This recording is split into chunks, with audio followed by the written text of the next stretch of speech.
A little over a year ago, I participated in the same speech contest that's going on this evening. In it, I shared the story of my older brother Reagan, how a hilarious, lovable, and smart kid with bipolar disorder ended up becoming unhoused on Skid Row in Hollywood, California.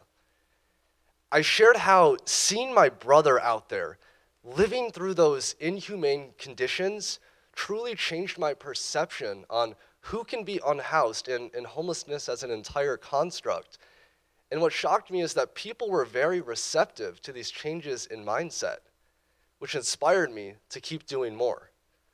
So I continued working on my club that I started here on campus, Spartans Against Homelessness, and I was even inspired enough to the point where this past summer, for 2 weeks, here in the city of Tampa Bay, I myself went unhoused. I did so as a means to try and truly radically empathize with my brother and thousands of others' experience out there, and along the way, I met some of the most incredible and life-changing people. Today, I am very excited to be sharing with you some of the stories of the people I met while I was out there and the impact that they had on me as a person. Now, to start, I want to tell you all about my friend Max. Max is about this tall. He is 30 years old, and he's genuinely one of the most funny and authentic guys I had ever met.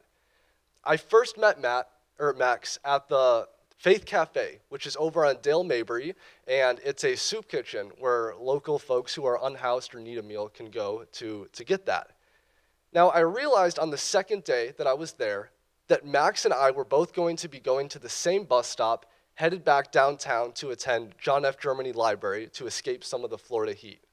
And as a bit of an extroverted person myself, I decided that I would go up to Max, sit down with him, and spark up a conversation. And almost immediately, the sparks were flying between the two of us. It felt like I was talking to my brother on a different coast than the one that he really is. Now, Max and I had conversations that truly changed my life, and the most important thing that I learned from him was how to use humor to look at hard situations, and this is best exemplified in the story he shared with me on the second day that we had known each other. He looked at me square in the eye, and he said, "Have you ever been robbed before?" And I looked at him and I said, "No, I haven't. How about you?" And he goes, "Actually, yes, I have." But he looked at me with this weird, mischievous grin that was very reminiscent to Dennis the Menace, and it was like a child in some sense. And so he goes on with the story, and he says 2 weeks prior, he was sleeping downtown next to the bus station when he woke up, and his phone and his phone charger were both missing. Now, as anyone would be in that situation, he was infuriated, and he started walking around the city, asking people if they knew where his phone was, interviewing, and after 2 hours, he finally found it. He picked it up, and he was so happy.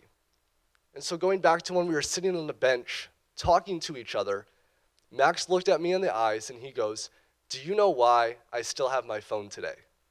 And I said, "Why is that, Max?" And he goes, "It's because I have a Samsung."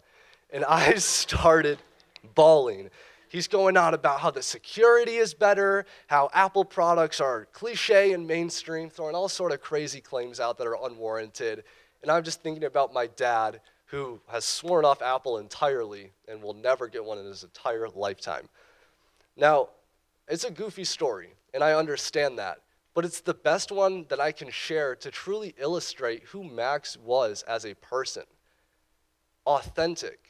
He lived in his skin, and he had this beautiful power to laugh at really hard situations and make light out of it, which is something that I've truly learned since meeting him.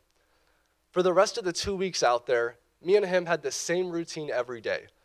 I would wake up downtown with him. We would travel to and from the Faith Cafe back to the library to talk, hang out, and along the way, I learned his story and who he was. He shared with me that he was a 20-something-year-old kid who lived in New York City and was tired of rules and regulations that his parents and society put on him. he had burned his last bridge, and in turn, he ended up becoming unhoused. He then got on a bus to come down here to Tampa in an attempt to start something new, just to get off the bus and realize that everything he cares about was back home. His friends, his family, the inevitable wife that he wants to have and the kids that he wants to have with her, and the lawn care business that he has plans of starting once he gets back home. You see, Max is a barely 30-year-old guy who's just trying to figure out what he cares most about in this life. And as a bunch of 20-year-old college students who just had our world flipped upside down because of COVID, I think that that is something very relatable. Now, there were plenty other people at Faith Cafe that were there besides Max. Faith Cafe has seating for about 75 individuals, and I would estimate that about 90% of those were men. Now, quick disclaimer. Homelessness, like many other issues in America, is largely plagued towards the gay, bi, lesbian, and trans communities in the country.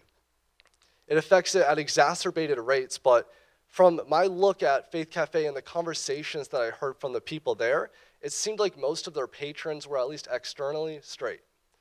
And so their conversations obviously lined up like that.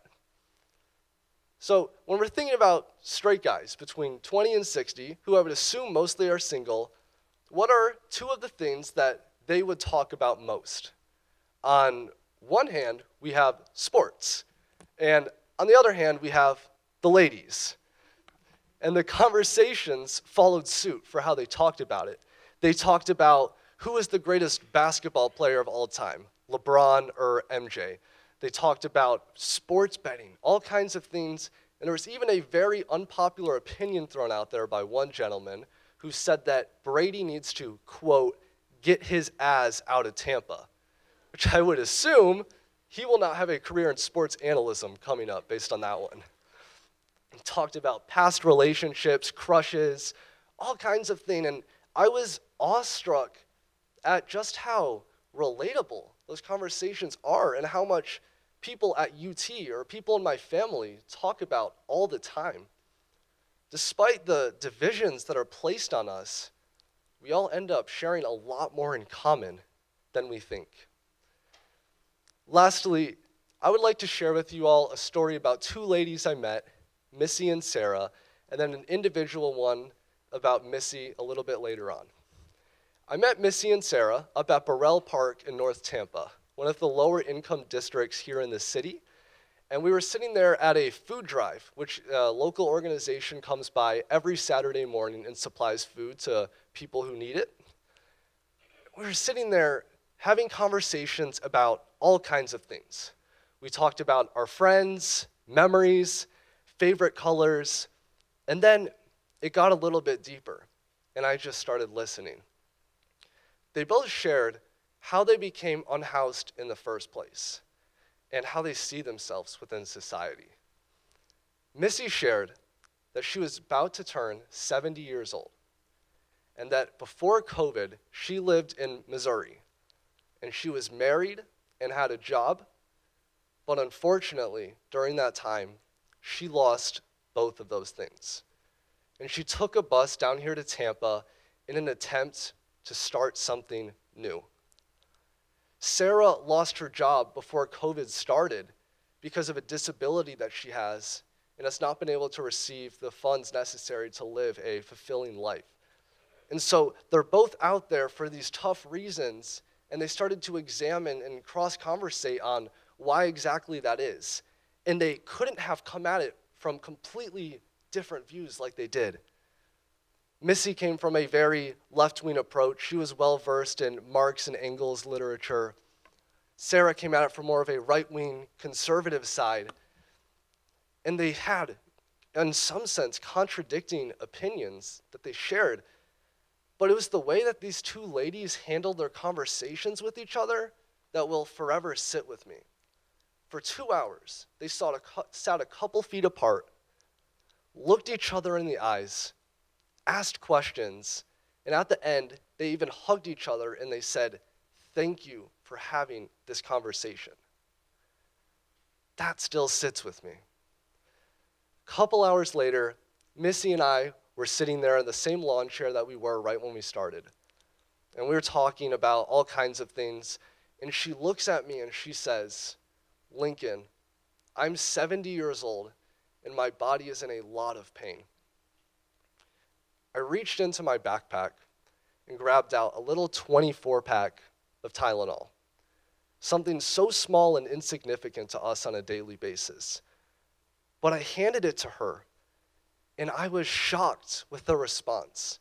Her eyes completely lit up, and she gave the most genuine thank you I have ever heard.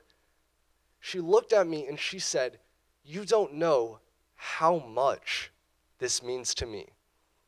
And then she gave me a hug, and she whispered in my ear, "Lincoln, you are an angel." So looking back on some of the lessons that I learned from the people or groups of people that I knew while I was out there, Max taught me what it is to be human, how to be authentic in your skin and to laugh in the midst of hardship. The people at Faith Cafe taught me just how similar we all are. Missy and Sarah taught me what it is to be civil, and Missy herself taught me what it means to be an angel.